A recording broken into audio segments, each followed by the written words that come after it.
Hi, I'm Paul Perdue, and I am the Infrastructure Nerd.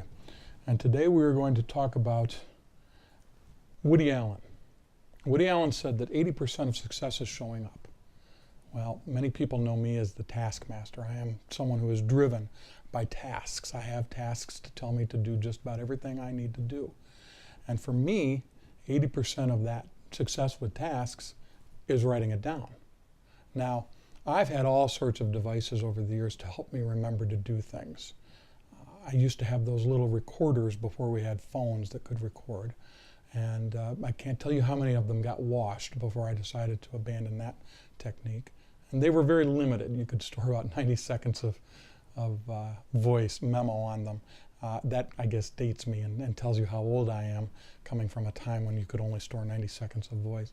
Of course, the iPhones and the Android phones these days have the ability to record voice memos. But about 5 years ago, I switched to this. Now, this goes here, and it's called a wallet. And it has a lot of functionality. And it, in fact, replaced a lot of different things.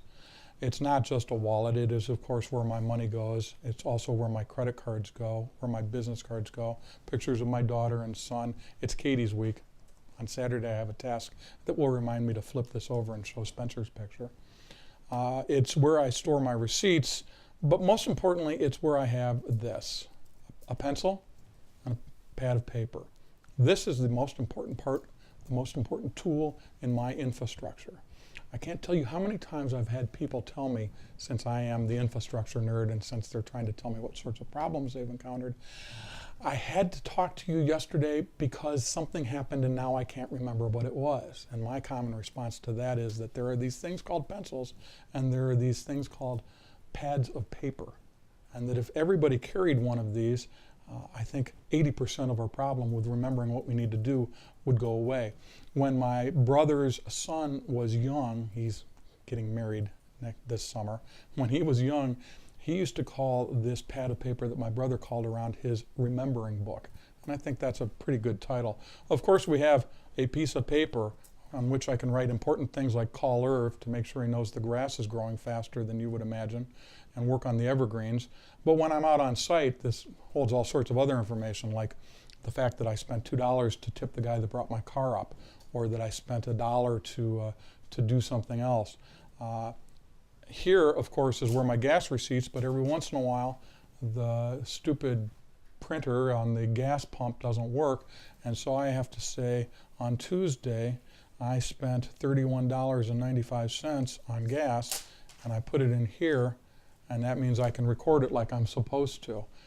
These wonderful things called pieces of paper actually are capable of being torn out, and they can do all sorts of things like rob reports. I used to, well, okay, I never did this, but people used to tie strings around their fingers to help them remember what they were going to be needing to do, but then they would forget the string was tied for.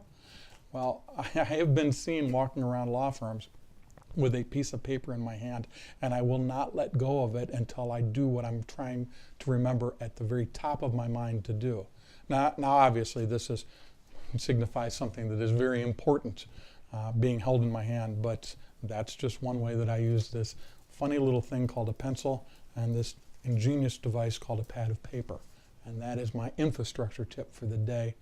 I am Paul Perdue. You can reach me at paul@paulperdue.com, and that's Purdue like the school, not the chicken. And so if you're not familiar with the university, Purdue University, that's P-U-R-D-U-E, paul@paulperdue.com. Thanks much.